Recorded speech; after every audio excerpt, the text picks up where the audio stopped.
বাবা মার কাছে পারিবারিক সম্পর্কগুলোই তো আসলে অন্যরকম। সো এটা আমার মনে হয় যে সবার থেকে পেলেন। কে বলেছে? আমি বলেছি না আমার কোনো লোক বলেছে? আমাদের কন্যা সন্তানের প্রতি সাকিবের বিন্দু পরিমাণ ভালোবাসা নেই। সে শুধু নিজের ক্যারিয়ার আর স্টারডাম বাঁচাতে ব্যস্ত।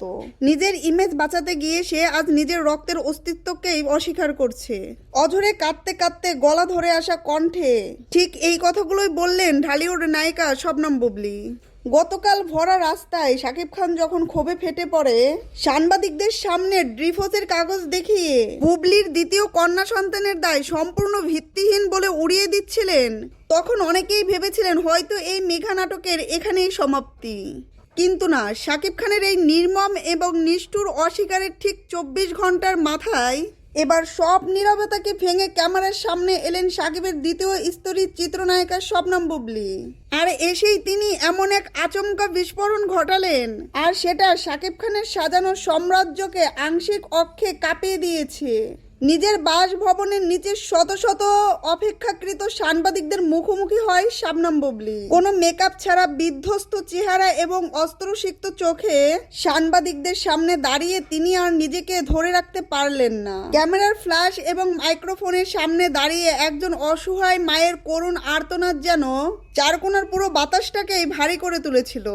বুবলি অত্যন্ত আক্ষেপের সুরে বলে, শাকিব খান রাস্তায় জনসম্মুখে দাঁড়িয়ে ডিভোর্সের যে কাগজ দেখিয়েছে এবং যেভাবে বুক ফুলিয়ে বলেছেন তার আর কোনো সন্তান নেই, তা একজন মা হিসাবে আমার বুকটা এফোর ওফোর করে দিয়েছে। একজন মেগা স্টার কিভাবে তার নিজের রক্তের প্রতি এতটা পাষাণ হতে পারে?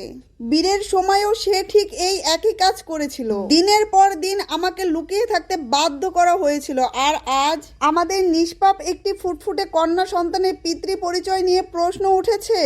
তখন সে অত্যন্ত সুকৌশলে ডিভোর্সের কাগজ দেখিয়ে নিজের দায়িত্ব থেকে পালাতে চাইছে। বুবলি অত্যন্ত ক্ষোভ এবং কষ্টের সাথে প্রশ্ন তোলেন, ডিভোর্স তো স্বামী স্ত্রীর মধ্যে হয়, সন্তানের সাথে তো কোনো বাবার ডিভোর্স হতে পারে না।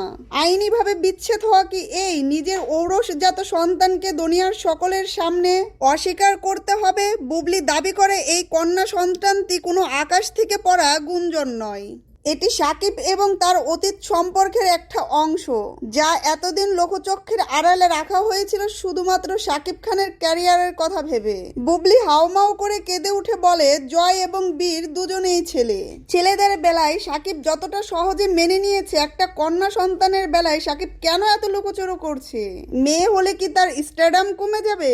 আজ সে জনসমুখে আমাকে এবং আমার মেয়েকে এভাবে ছুঁড়ে ফেলে দিয়েছে। একজন মা হিসেবে নিজের সন্তানের অধিকার জন্য লড়াই করা ছাড়া আমার আর অন্য কোনো উপায় সে রাখেনি। তিনি আরো বলেন, আমি এতদিন চুপ ছিলাম কারণ আমি চাইনি আমার পারিবারিক বিষয়গুলো নিয়ে মিডিয়াতে কোনো নোংরামি হোক। আমি চেয়েছিলাম মেয়েটা অন্তত তার বাবার আদর পাক, বাবার কোলে চড়ে বড় হোক। কিন্তু শাকিব যখন রাস্তায় দাঁড়িয়ে আমার চরিত্র এবং আমার সন্তানের অস্তিত্ব নিয়ে নোংরা রাজনীতি করেছেন, তখন আমি আর চুপ থাকতে পারি না।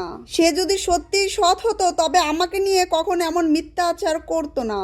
সে দিনের পর দিন আমাকে মিথ্যা আশ্বাস দিয়ে গেছে, বলেছে সময় হলে সে সব মেনে নিবে, সকলকে জানাবে। কিন্তু ক্যামেরার সামনে যে সে এমন এক অচেনা রূপ ধারণ করে যা দেখে আমি নিজেই আটকে উঠি। বুবলি সাংবাদিকদের সামনে আরো একটি হৃদয় বিদারক তথ্য তুলে ধরেন।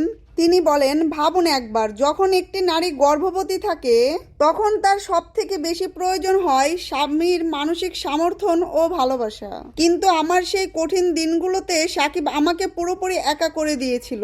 মাসের পর মাস আমি অন্ধকারে একা কেঁদেছি, চিকিৎসা নিয়েছি, শুধুমাত্র শাকিবের ক্যারিয়ার যাতে নষ্ট না হয় এই চিন্তায়। আর আজ সেই আত্মত্যাগের প্রতিদান সে আমাকে দিচ্ছে রাজপথে সকলের সামনে ডিভোর্সের কাগজ দেখিয়ে। আর শুধু তাই নয়, শাকিব খানের উগ্র ভক্তদের দ্বারা সোশ্যাল মিডিয়ায় যে পরিমাণ সাইবার বুলিংয়ের শিকার বুবলি হচ্ছে, সেটা নিয়েও বুবলি চরম ক্ষোভ প্রকাশ করেন। বুবলি বলছে, আজকে আমাকে নিয়ে যারা এই নোংরা সমালোচনা করছেন, ট্রোল করছেন, তারা কি জানেন আসলে পর্দার বাইরে শাকিব খান কতটা নিষ্ঠুর? সিনেমায় সে হিরো হয়ে নায়িকার সম্মান বাঁচায়, আর বাস্তবে সে স্ত্রী সন্তানের সম্মান রাস্তায় উড়িয়ে দেয়। এই দ্বিচারিতা আর কতদিন চলবে? বুবলি স্পষ্ট জানিয়ে দেয়, আমার সন্তানের অধিকার আমি আদায় করেই ছাড়বো।